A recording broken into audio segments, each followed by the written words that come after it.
The classic series of Doctor Who was undoubtedly at its peak in the 1970s under Tom Baker. It's hardly surprising that there would be a marketing boom at this time to really capitalise on the show's popularity. And as with all good franchises, there was of course a toy line to go along with it.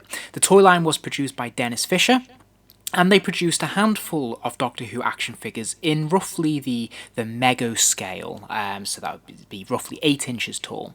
They did a handful of characters here that were fairly screen accurate, although there were some inconsistencies. The line was short-lived, but about 40 years later, a new company, Bif Bang Pow, picked up the license and decided to run with the same idea. Essentially, Mego Doctor Who figures. They started out by reproducing Tom Baker, Leela, K9, but then they started to go beyond that and actually create a lot of monsters in the line as well. So we saw things like Scaroth and the Dalek and Morbius, and then they started to expand. They produced a figure of Matt Smith, the 11th Doctor, a William Hartnell figure, and they even went as far as to produce a TARDIS playset as well for these figures. So everything looks set for the line to be strong and to expand exponentially over the next few years. However, it didn't. Despite having some more prototypes made up that were displayed at toy fairs, there were plans to go ahead and expand the line with another wave, but sadly this never happened, and the line was stopped short. But today I thought it would be cool to look at some of the figures that I got in my collection. I'll be checking out 4 of the monsters that went with Tom Baker's Doctor. In my personal opinion, these are my favourite of the set, so I'm going to have a quick look, starting with the Tauren. Now this is actually quite a visually impressive figure as soon as you get him out the packaging. He has a really nice metallic fabric material that really shines and shimmers off the light, which is fantastic. And I also really like the helmet, and the fact that they gave him a helmet for a start and that it is removable I think is really cool and a nice touch. But overall I think the overall presentation of this figure is really nice. So he looks really good on display. He also has a slightly different body type, and I'll talk a bit more about that in a minute. But there's something that feels distinctly unique about this figure, and he has quite a cool presence on the shelf. And you'll notice there's actually quite a lot of surprising detail on this figure. Again, we're talking about a Mego style figure, and there's a lot of attention to detail in the fabric of the clothing and the boots, which you don't usually get. I like that they've given this extra little belt here that's a different colour, so you've got like a two-tone thing going on, and I think that looks really good. Likewise, again, having the little detailing on the boots I think is quite nice. Obviously, they feel very cheap plastic, but they look really good. One thing I would point, however, is that on the back, the trousers aren't quite long enough, so you do get that one slightly bit of leg, which is a bit strange. But again, in terms of details, I do like that they have the air vent on the back of the neck, obviously so crucial for this figure. And as I said, the helmet is removable. And again, I think really great that they got the head underneath, and the head sculpt is fantastic. I mean, I think they've done a really great job of capturing Steyr here, but any Tauren really. I think there's nice like texturing going on his head. There's like there's a little bit of a paint wash on there, so there's like slightly different tones. And he has no problem moving his head. You might think with that plastic collar there that it might be hindered in some way, but no, he can move his head very easily, and it looks great. It doesn't feel like there's any compromise by having the helmet at all, which is great. Likewise, he comes with his pistol as well, which looks fantastic. It's very faithful to the show, and he holds it nice and easily, and it looks really good. Now I should point out that because of the boots and because of the extra padding that he has, he does tend to need to lean forward in order to stand. So if you want him on display, I would recommend using a stand to stand him up. One of the other things I love about the figure is the fact that they've given him some soft padding around the belly there to just round him out and make him, more rotund. And I think it works really well.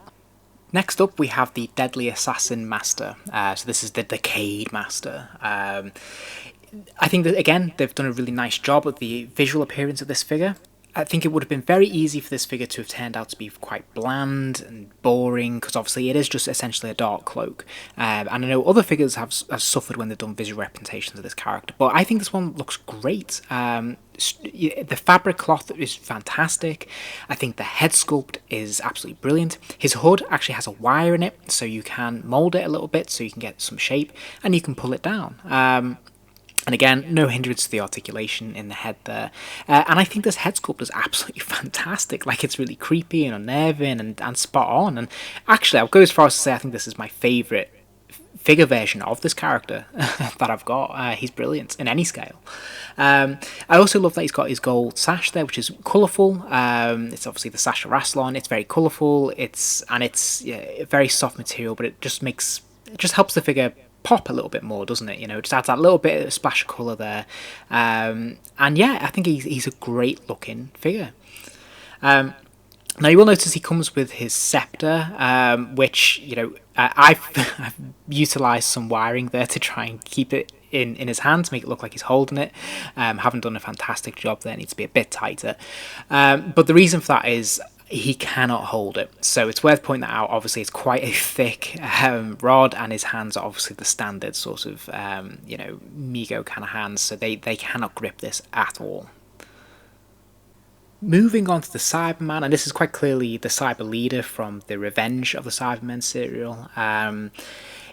Again, visually he looks fantastic. I love the material they've used for his outfit. It's very metallic, it's very shiny, and that looks brilliant. And I love that they've given him his chest piece there as well. I think that looks really cool. And I love all the little detail in terms of the piping that they've given him. I think the head sculpt actually looks fantastic. I think they've done a great job of recreating that, so I do love that. And obviously he has, you know, the standard articulation there in the neck. However, I almost wish they hadn't given him that, and I'd rather it was one piece, because the neck, obviously, the headpiece is quite separate from the shoulders, and there's that very noticeable gap there, which is a shame. As I said, I do like the little detail in there. I love that they've painted on extra detail onto his suit, and they've given that sort of like lead piping effect, which is great. And they've also given like little shoulder pads as well, which I think is cool. And as you can see on the reverse, again, the piping sort of links back into that crisscross at the back there, which I think is really excellent. And then they also gave him a Cybermat as well, which is fantastic and completely unexpected. And I think that, again, the detailing on this is actually very faithful to the show, and it looks really cool, and what a lovely little extra to have. Finally, we have Sutek. And I have to say, I actually think this figure is really, really impressive visually. Like the clothing is very, very nice, feels very rich and sumptuous. And again, this could have been quite a dull figure, but they've actually made him look fantastic. And it shows the strength of this costume, the costume design, just because it manages to capture that sense of regality and omnipotence of this character. Like, because you know, you'd forget he's held together with rubber bands, because he just looks so fantastic. Again, I absolutely love the head sculpt. I think it's spot on. And once again, there is no hindrance to the articulation of moving his head there, which would have been so easy if they'd used, say, plastic or a different material for his collar. Likewise, the shoulder pads do not in any way, although they're firm, they do not hinder the articulation when it comes to the shoulders and things like that, so they've done a great job. They have used Velcro to sew them up at the back, so you might want to fiddle with that to get it nice and straight and even, but I'm happy with how that looks.